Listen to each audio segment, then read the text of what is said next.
How would you go about creating the ultimate Generation 3 ROM hack? Would you add new Pokemon in, integrate the physical special split, Mega Evolution, new abilities, a new story? Well, this brand new ROM hack does none of those things. Welcome to Pokemon Rigorous Red, a game that is truly one of the ROM hacks of all time. Created by r/Research Chemicals Regular and Geometry-Savant Riptide, this game's sole purpose is to manufacture the most fast-paced, high-powered gameplay within the confines of Generation 3. This means we get badge boost, no physical special split, and everybody's favorite Gen 3 mechanic, 30 HP Citrus Berries. Rigorous Red has a ton of stat, move, and typing changes, some of which are definitely a little interesting. So you may need to put a tinfoil hat on to make it through this video. As always, I'll be playing this game with hardcore Nuzlocke rules, so we only take the first encounter on every route, level cap gym leaders, play on set mode, and box every Pokemon that dies permanently.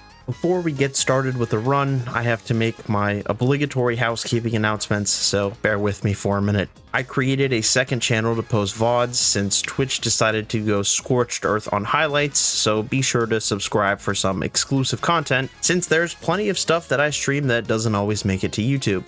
My Discord server is also alive and well, so if you're looking for a community to share your Nuzlockes with, need Nuzlocking resources, or have a desire to get pinged every time I go live and or upload a video, be sure to join up. Alright, enough with that. Let's get into the run.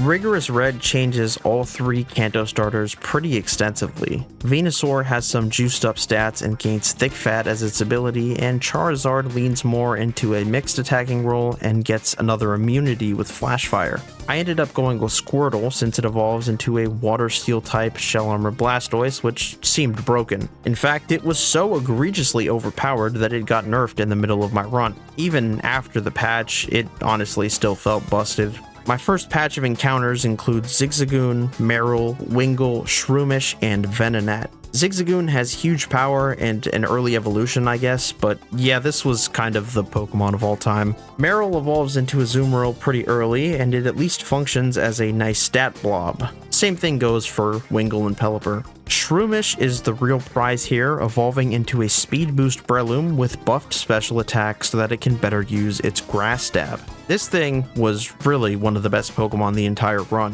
Venonat becomes a huge power bug psychic type Venomoth, although not for a little while, so we're stuck with this piece of shit Venonat for now. Viridian Forest is home to a collection of bug type trainers that are deceptively difficult and usually demand a crit dodge or two. The final boss is Bugcatcher Sammy, who has a Volbeat and Illumise, with these stats. Of course, you have 6 Pokemon to their 2, but what you can actually use is pretty limited since there's a good chance half of your party just gets immediately destroyed. So here's what I do. I skillfully make the Volbeat set up rain on turn 1, then do over half with a Bubble Beam and finish it off with Aqua Jets. I stay in on Illumise, dodge a 5-hit pin missile, and get some more chip damage so that Wingull can finish it off. Before heading into Brock's gym, I grab a speed boost Torchic in Pewter City. This is a pretty damn good encounter and largely unchanged from vanilla, so no complaints here. Brock has some strong Pokemon and Permanent Sandstorm, and while it doesn't give rock types the special defense boost in Generation 3, it does mean that your team just takes obnoxious chip damage the entire fight. Wartortle goes absolutely beast mode here, taking kills on Geodude, Onix, Aron, and Anorith. I switch to Shroomish, who can easily 1v1 the Omanite and chip the Lileep, which sets up for a Combuskin KO. Boulder Badge online. After beating Brock, we get access to some new encounters. I grab Zubat on Route 3, which is a really nice pickup this early. Even without some of the utility options that you get in later generations, Crobat is still a beast in this game. You're also allowed to take the Gift Magikarp as a separate encounter, which is very kind of the developer. Gyarados has a pretty funny stat spread in this hack, with its special attack now matching its attack stat. Onix and Mount Moon is another good encounter, and this is going to evolve into a Battle Armor Steelix. There's so many Battle Armor Pokemon in this game. I was kind of shocked at first, but I guess there's like 4 abilities in Gen 3, so it makes a bit of sense. At the bottom of the mountain, we have our first run-in with Team Rocket. Rigorous Red adds the admins from Heart Gold and Soul Silver into the game, so we get the elusive opportunity to put some belt on Ariana. We can then pick up a Dome Fossil, which I never revived for no reason other than the fact that I simply forgot. Route 4 is full of Johto starters, and I grab Totodile, who will evolve into a Water Dark type Battle Armor for Alligator, which ends up being one of the best encounters of the entire run. The typing, Battle Armor, and access to moves like Knockoff and Sucker Punch make it really appealing. VA Chinchu is an always welcome inclusion to the box and really good for Lieutenant Surge's gym in the future. Nugget Bridge also has a rival fight that I get through pretty easily, so I head north to get some more encounters before Misty. I run into Poochyena on Route 24, which is a special attacker in this game, but still has Intimidate. Route 25 is full of grass types, and I get one of the best of the bunch. Welcome Big Banan to the squad. Now grass dragon type with thick fat and super stats. This was a banger of an encounter that I did not initially expect to be as good as it was. It's Misty time now. A pretty tough fight, especially without Water Absorb, which my box does not have. Her Pokemon are honestly just pretty strong for this point in the game, and this fight requires a little bit of balling. Croconaw takes an entry frag on Golduck with 2 Sucker Punches, bringing in the demon-ass Water Electric type Seeking. I offer up Linoon as a blood sacrifice, then bring in Banan to go to work. With Giga Drain recovery, we can heal off the Mega Horn damage while skillfully avoiding critical hits. Once Seeking goes down, Quagsire is no match for Banan, who takes it out with another Giga Drain. Starmie hits the field next, and Croconaw comes in for free on a Psychic, which lets it handle the 1v1 with its remaining health. Wailord with Quick Claw comes in next, and I go through Gyarados to get Banan back in, who turns into King Vaughn and simply just kills the rest of the fight.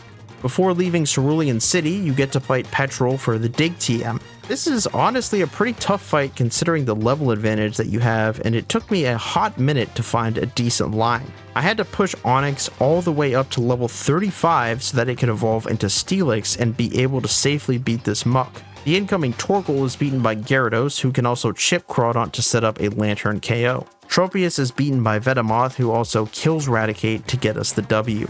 Route 5 is stocked full of electric types, and Minun is a pretty interesting encounter. It has these stats and the electric ice typing, which is insane offensively. Unfortunately, mine had legitimately bottom of the barrel IVs, which hurt it a lot, even at this point in the game.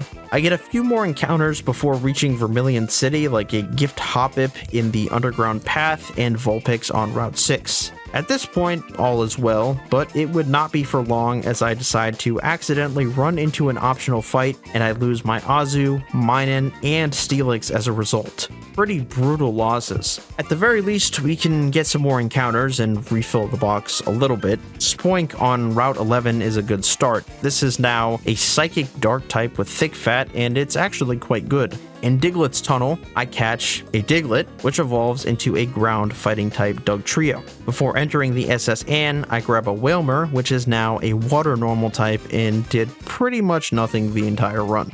There's another rival fight in the SS Anne, and it's fairly infamous due to having some pretty damn strong Pokemon. Noctowl gets beaten by Mightyena, which brings in Granbull. I used synergy between Intimidates from Gyarados and Blastoise's Shell Armor to set up a safe 1v1. It does end up switch AIing out, but we planned for this, so I pivot back through Gyarados, which allows for Dougie to come in and kill Magcargo and the incoming Octillery as well. Venomoth handles the Ivysaur and finishes off Granbull. Finally, Blaziken can deal with Ariados to finish out the fight, and we will be going to see Lieutenant Surge. It's now time to face the man himself. Fuck. Okay, I'm serious this time, and the snowball is real. This is easily the hardest fight in the game so far, and a bleeding box is not going to make this any easier. Surge leads with Electrode, which is turbo buffed to be like its Sterling Silver and Vintage White counterparts. Breloom, however, does not care and takes the kill with a Mach Punch. Lantern comes in next, but I have a trick up my sleeve. Allow me to explain. There's a few differences between the AI in Firered and Leaf Green and the AI in Emerald. As people have continued to play this game, more and more of those differences have been discovered. Remember our old friend Ability Storage from Redux? Well, it's a thing in Firered and Leaf Green, so we can completely shut off Surge's electric moves. In spite of this, our line is still really rough. but it helps a lot. I activate storage by pivoting through Feraligatr, then into Lantern to get Volt Absorb online. I go back to Gator, who can skillfully avoid Confusion self-hits to 1v1 Lantern. Manectric's Intimidate resets ability storage, so it goes for Thunderbolt as we switch back into Lantern, who gets VA back up and can 1v1 the Manectric. Wolbat can deal with the Volbeat, and Jumpluff is able to 1v1 the electric fighting type Raichu, using Stun Spore to avoid activating Switch AI, then killing with 2 Aeroblasts. Jumpluff is pretty damn low on HP here, so I sack it to Ampharos after a Leech Seed, then go into Banan. If this doesn't Tail Glow, we're dodging a crit. And probably a Parrot too, actually. Alright, you got this, buddy. Don't you even worry. Don't you even worry. Oh my god! Banan! Banan! Yeah. This is my goat, dude. Badge 3 online, and the game starts to get a little easier from here. We scoop up a few more encounters on the way to Rock Tunnel, like Swinub, Beldum, and Macargo. At the end of Rock Tunnel, we get to fight the Hoenn protagonist and known feminist Brendan. This is a pretty tough fight and serves as a gatekeeper to the mid-game. Brendan's lead Swellow is tough to counter, and Macargo needs to dodge a crit superpower here if it doesn't Swords Dance, which luckily it does. However, the incoming Ninjask does get a Swords Dance off, meaning that Crobat's got a ball hard here, or we're probably going back to the Pokemon Lab. Crobat holds, and so do our chances of not wiping here. I go hard Gyarados on Torkoal, which is definitely a choice when it's clicking random moves, but of course we are never punished and one Waterfall takes it out. Aggron hits the field next, and this monstrosity is handled by Blastoise, who takes a nasty head smash to the face. Sceptile hits the field next, so I go back into Crobat as Sceptile sets up and kill with a Poison Fang. Lastly, Lantern takes out the Huntail after a skillful Thunderbolt paralysis. We get a ton of encounters now, and the game really starts to open up, so let's go through the highlights. Lavender Town guarantees us a ghost type, and Noctowl is one of the ghost types of all time. 3 immunities with its ghost flying typing is good, surely. Torkoal is my 400th tanky shell armor user, so that's nice, I guess. Route 7 blesses me with a Trico, which is largely unchanged aside from the addition of the dragon typing. Sceptile is still, even in this power-crept hellscape, one of the best sweepers in the game, and really utilizes the overgrow ability like nothing else can. Meditite in Saffron City is kinda just alright, although mine had cracked stats, so it could actually do some stuff. Celadon City has like 400 encounters since all the Met locations are changed, so Eevee is the first new guy on the roster. At the game corner, I grab a Scyther, which evolves into a BA Scizor, and yeah, that's every bit as busted as it sounds. It even gets Leech Life too for recovery. Crazy, crazy Pokemon. Erika is the grass-type gym leader who uses everyone's favorite grass types, Politoed and Sudowoodo, but they are actually grass types in this game, much to the chagrin of Pokemon fans around the world. This fight also has permanent rain with stuff like a Swift Swim Ludicolo and Exploding Executor, which did make it fairly hard to navigate, so here's what I did. I lead with Venomoth, who could immediately kill the Politoed. Signal Beam into Leech Life always kills Tangela, even factoring in a crit and an AP boost, so this is surprisingly safe, and we're in a good spot as Sudowoodo comes in. Venomoth can get some chippage off and die to a nasty head smash, which lets Scizor come in for the revenge KO. Scizor also takes Executor out, baiting in the Demon Ludi. Ludicolo's Hydro Pump is swallowed up by Macargo's Water Absorb, which gets our friend Mr. Ability Storage online. Since Ludi can no longer click water moves, it's free eats for Mr. Scizor, and Gyarados can take out the Vileplume, securing us badge number 4.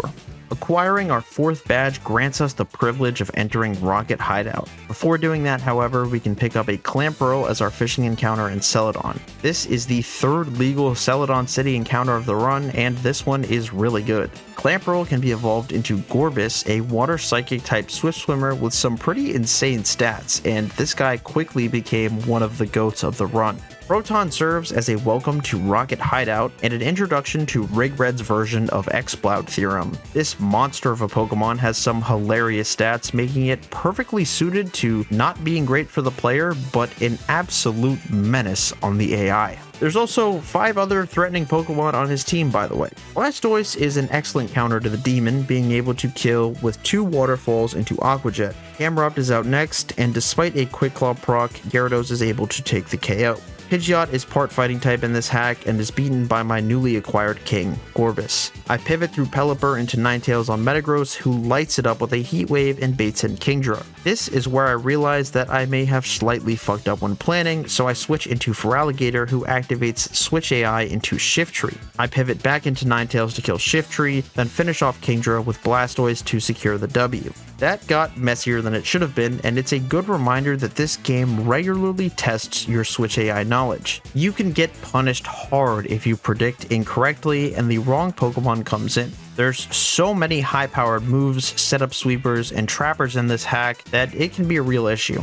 I then decide to take on the optional Black Belt fight in the Saffron Dojo to acquire a Hitmon of my choice. The consensus best pick here is BA Hitmonchan, since it has the elusive combo of Battle Armor and Knockoff to remove the ever so prevalent hacks items in the rocket splits. There are some really tough fights in the Hideout, with plenty of Explosion, Quick Claw, Focus Band, Bright Powder, and Ancient Power to go around. You name it, Rocket Hideout has it. This split is headlined by 3 admin fights, all of which are difficult in their own right. Ariana is up first. I decide to burn a White Herb to nullify the Intimidate from her Arbok so Big Pylo can take a KO. Mawile comes in next, and an Intimidate pivot into Shell Armor Blastoise sets up a nice 1v1.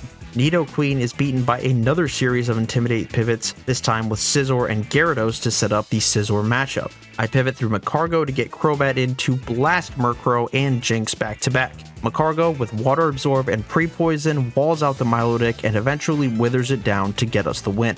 Archer is up next, and this was actually one of the easier fights in my box in this section, which was a little surprising. Breloom goes crazy here, protecting for a speed boost and killing Zangoose and Sharpedo back to back. Flygon is an absolute menace in this hack, however, BA Gator can take it out with one single Ice Beam. I switch Blaziken in on a Shockwave from Houndoom, speed boost up, and then go on a killing spree, taking Houndoom, Scizor, and Electabuzz back to back to back to round out the fight. Giovanni 1 is the finale of Rocket Hideout, and this fight is action-packed. I lead with Gorbis, who takes out Pinsir and Marowak back to back. Breloom is good into Cradily and can handle that matchup with ease. I offer up Mightyena as a sacrifice to Persian for some positioning, and to use Hitmonchan's knockoff into Mach Punch to get around the Focus Band. I decide to throw Wailord at this Gligar to see if it can do something, and it actually just fucking dies, which was pretty underwhelming. It's fine though, since Gorbis can revenge kill and Lantern can deal with Kingler to get us the W. Despite the deaths, we never risked wiping here, which was important for morale. Entering Koga Split unlocks a ton of routes and encounters, so it's on the player to make some sense of it all. We take on our rival in the Pokemon Tower, and after beating him, we unlock a humongous encounter simulator. It gets started with Ghost Psychic Mischievous in the Pokemon Tower, and some other highlights include Snorlax, Seviper, Forretress, Weezing, and Nidorina, who I do not catch. Don't you just fucking love the Safari Zone so much? It's my favorite mechanic in all of Pokemon. It's so fucking awesome, man. Yeah, woo! Anyways, it's time for Koga, which is another tough fight. His lead is a Focus Band Roselia with some stupid stats, spikes, and Sleep Powder, which is just awesome. There's a ton of threats here, including a Quick Claw Explosion, Poison Steel Weezing, and a Calm Mind Raikou, which can definitely fuck your shit up. I lead with Crobat since the lion does not fear the Focus Band and simply dodge it like a true gambler. Granted, with pre-sleep, you're safe from Sleep Powder on turn 1, and I was actually okay playing with a layer of spikes up, but a double Focus Band activation would have been trouble. Tentacruel gets absolutely handled by my goat Gorbis, who also sends Nidoking to the Shadow Realm. Crobat is beaten by Blastoise, who baits a Thunderbolt from Raikou into Piloswine, who kills with Icy Wind into Earthquake like the beast he is. Weezing is the last Pokemon, and Feraligatr can knock off the Quick Claw and set up for a Blaziken KO. Badge 5 online. Getting our 5th badge unlocks Silph, which in turn gets us a ton of encounters. I pick up a Cradley in Pallet Town, which is an important dupe for later. Same goes for Starmie in Vermilion City. I then grab Wynot on Route 12, which evolves into a BA Wobbuffet, an objectively hilarious change since these Pokemon are typically super prone to critical hits. I also grab Nidoking in Cerulean Cave, giving me another fast ground type with an insane move pool. Zapdos at the power plant is guaranteed and gets airlock to clear weather when it's on the field. This actually comes in handy quite a few times. I then pick up Ludi on Route 19, another really strong Swift Swimmer and Elite Four candidate. Once we get done with the mini surf sim, it's time for Silph Co. This is legitimately the hardest split in the entire game and features the same style of difficult fights and hacks items that Rocket Hideout has, but with permanent sandstorm constantly wearing you down along the way. One mistake here can definitely send you back to the lab if you aren't careful. I end up losing my Blaziken to Scientist Connor since I forgot to put Charcoal on and missed a range because of it. Nice. I also lost my Starmie to a random move crit trying to steer out of my blunder, but at least Pylo had the revenge kill on lock and we can get out of this fight without wiping. After sifting through some more scientists and grunts, we can finally fight Petrel again, who's pretty tough this time around. He's got a couple quick claws. How many exactly? Not 2, not 3. Yeah, he has 4 of them. What the fuck? Crobat opens up for a frag on the Raticate, bringing in his demonic QC Crawdon. Hitmonchan handles the 1v1, albeit not super safely, luring in Zapdos, who is walled out by Lantern.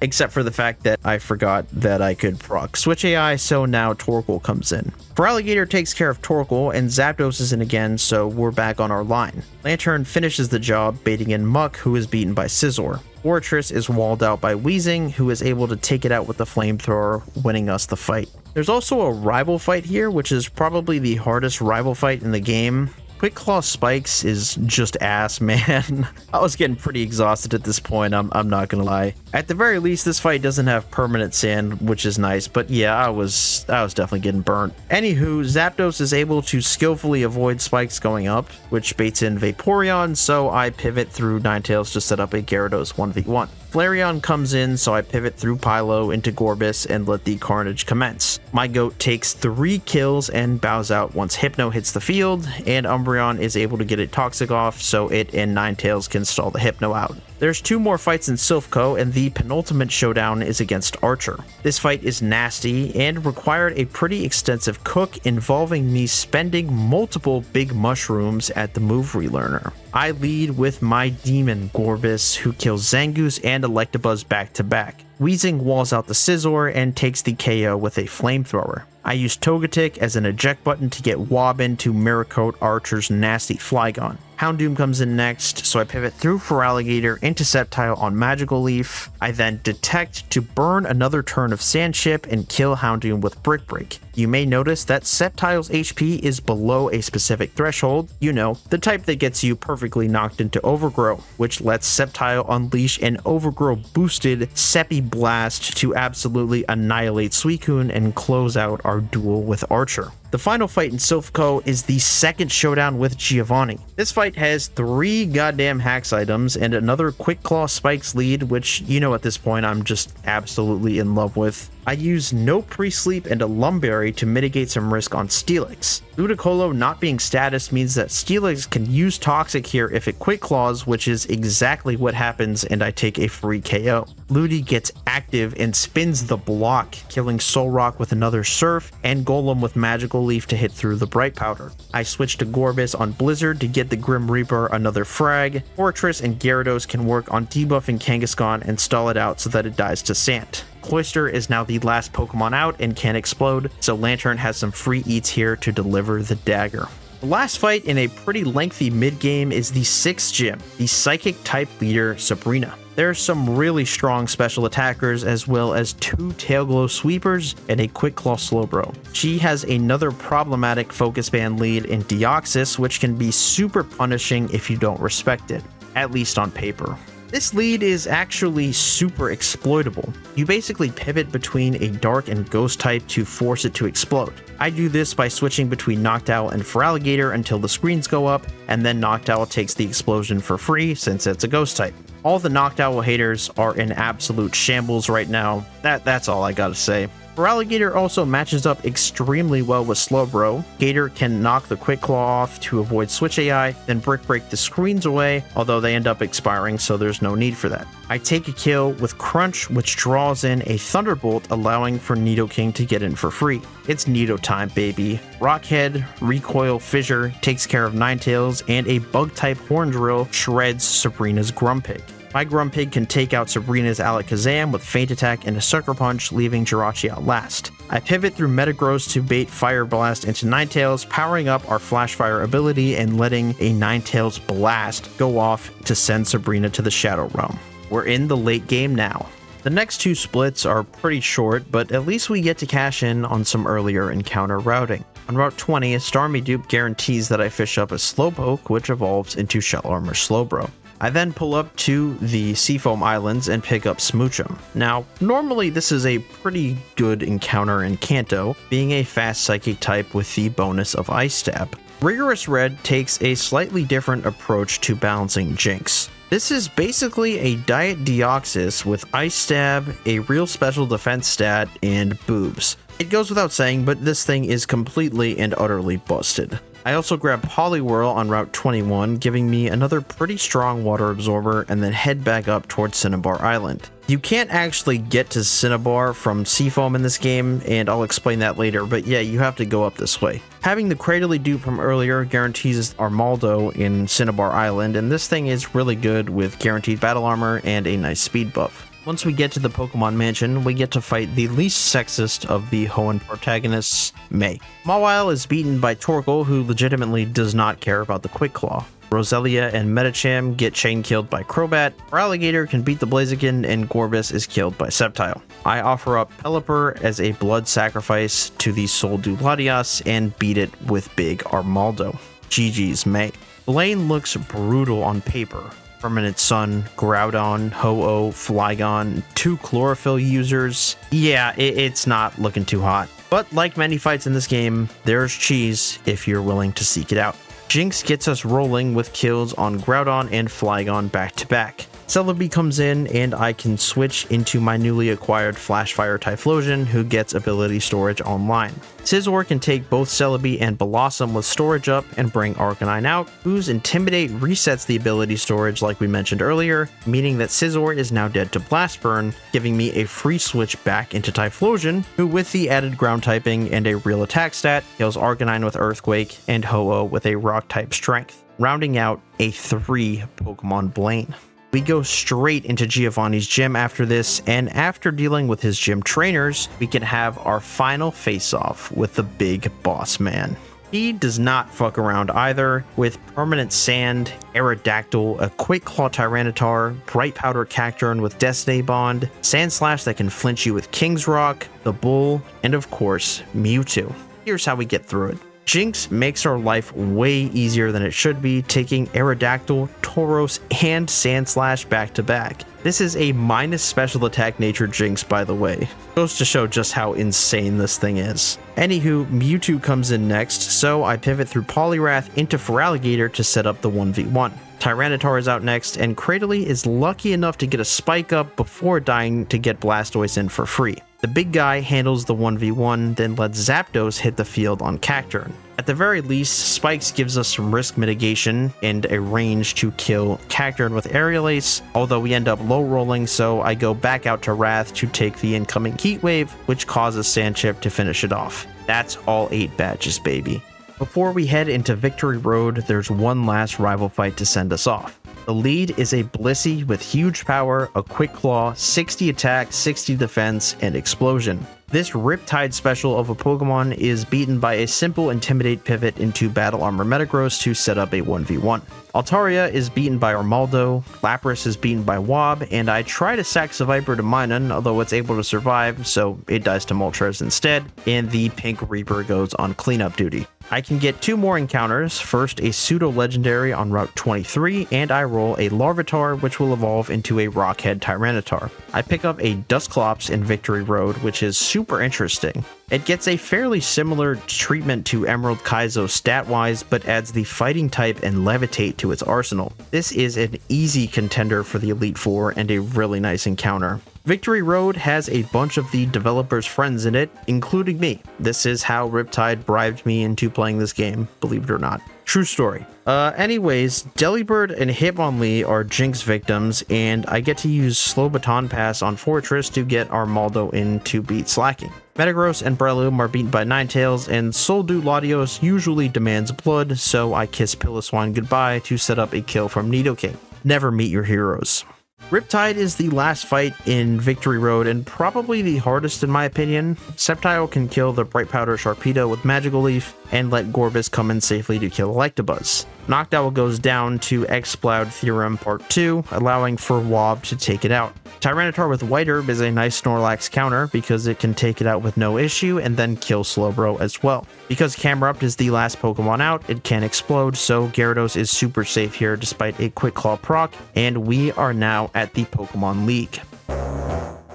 Building an Elite Four team for Rigorous Red is a complex process. It's not just about the Pokemon you want to bring, but also about which of the many optional fights you choose to do. There's a ton of strong TMs and other items locked behind optionals, and the player really has to make decisions about what they want to take. I start by completing the optional fights for Protect and Rest TMs, as well as the leftovers. These fights, though, are in earlier splits and are incredibly easy to do at level 100. The real test begins with the Choice Band Gauntlet. 3 fights back-to-back with the same team, although you can heal up in between. The reward, one of the most broken items in the game.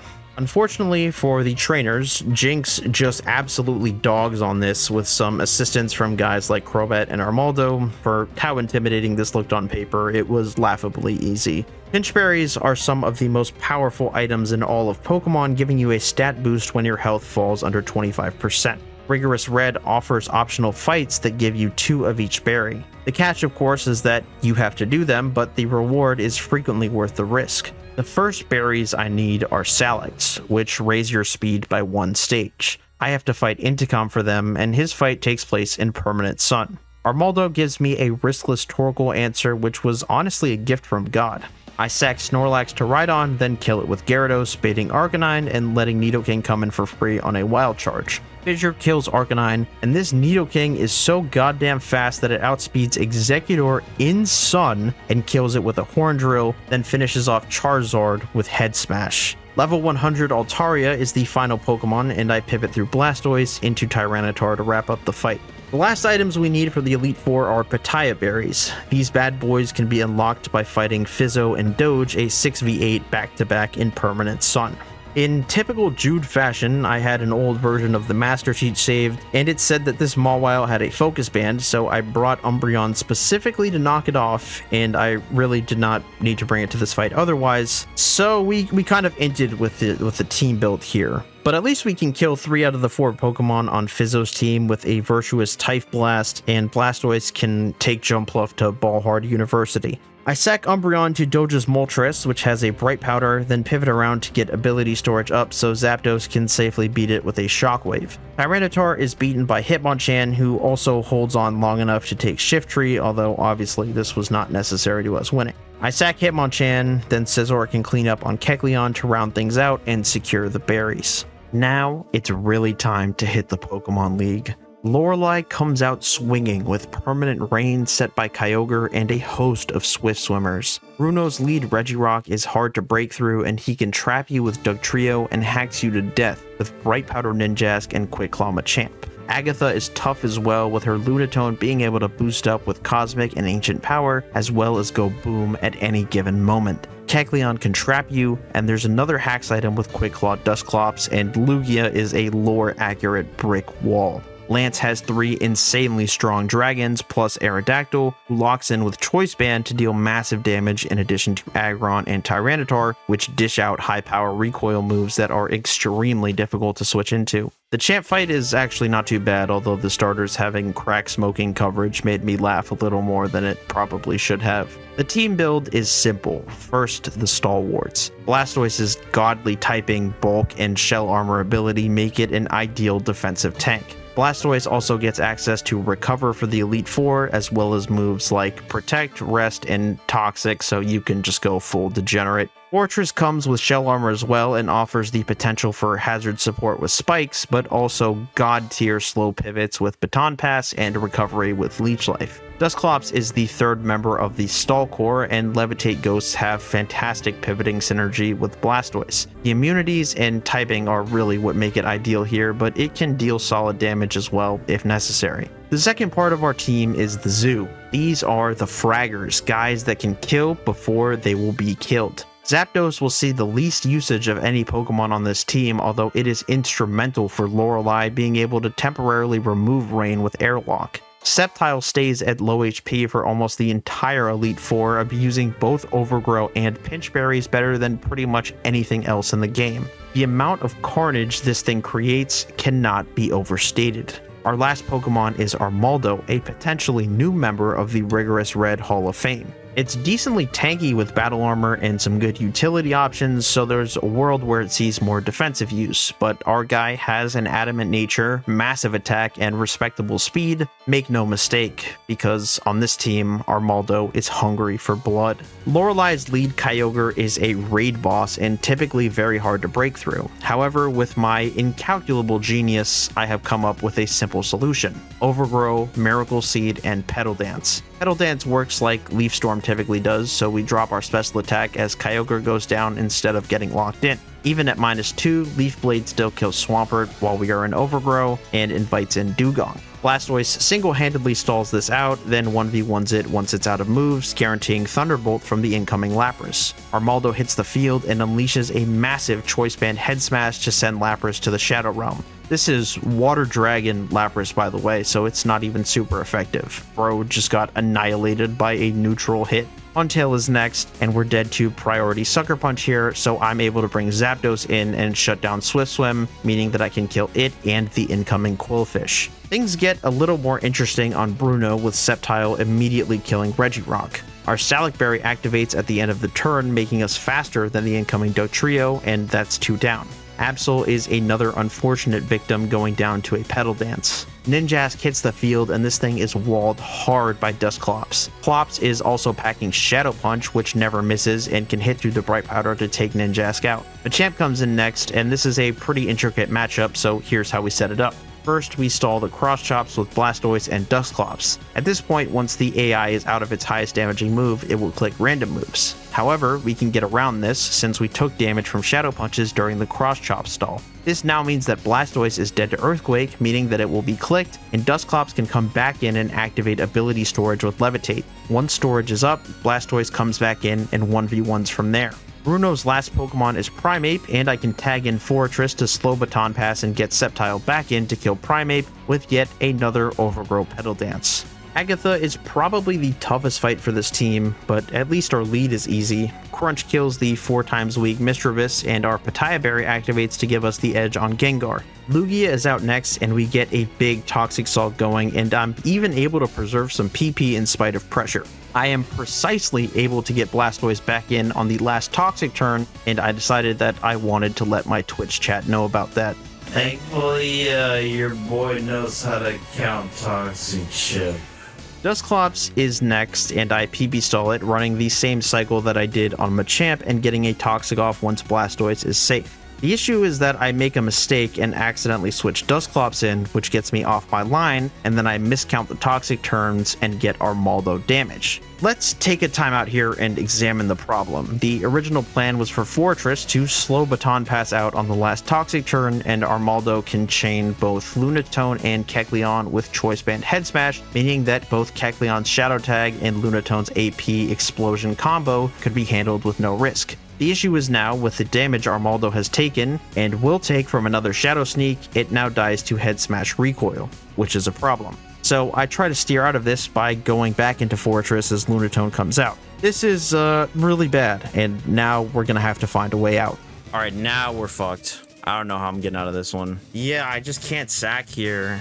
That's kind of my problem. Maybe I go to Blastoise and just Toxic Stall and try and dodge AP boost. Like, I don't know, dude. I have all my rest PP at least. And I have recovers. Yeah, like if Kecleon stares this thing down, we're frauding immediately. I mean, I can Toxic Stall it. I have rests. It's not good though. I think I probably go Hard Stoice and get a Toxic off. And I think I just try and fraud. And then maybe... Oh my god, dude. Please don't boost. Okay, thank god. Not having an attacking move here is kind of brutal, though. Okay. We're dodging drops here. Nice. Oh, we gotta throw a rest out. Okay, Cosmic Power's fine. Okay, don't drop me.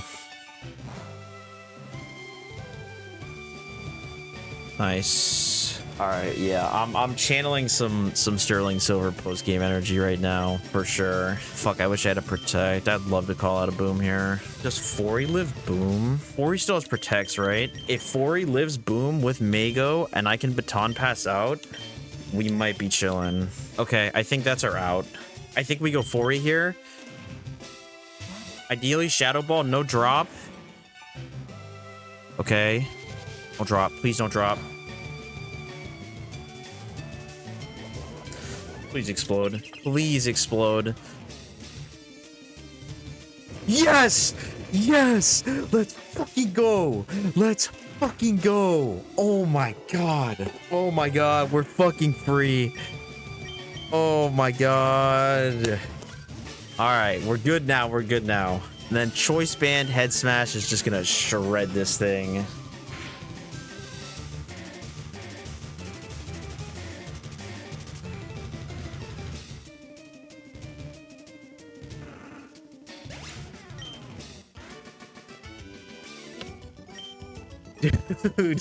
Dude, the blood pressure is high right now. The blood pressure is high right now. I really fucked that up. I deserve to lose there 100%. Oh my god. Lance is action-packed to say the least. I lead with Sceptile, and it's back to the zoo. Detect turn 1 to activate our Pitaya Berry, and Dragon Claw to kill Latios, Leaf Blade to kill Aerodactyl, and another Dragon Claw takes Dragonite out. Blastoise comes in on the E-Speed from Rayquaza and can kill it with Ice Beam while it Dragon Dances. Since Rayquaza set up and didn't attack, I can hard switch into Armaldo. Had it attacked Blastoise, I would have needed to sack Fortress for a safe switch. Armaldo then goes Beast Mode, killing both Tyranitar and Aggron back to back with 100 accuracy cross chops. Lock in.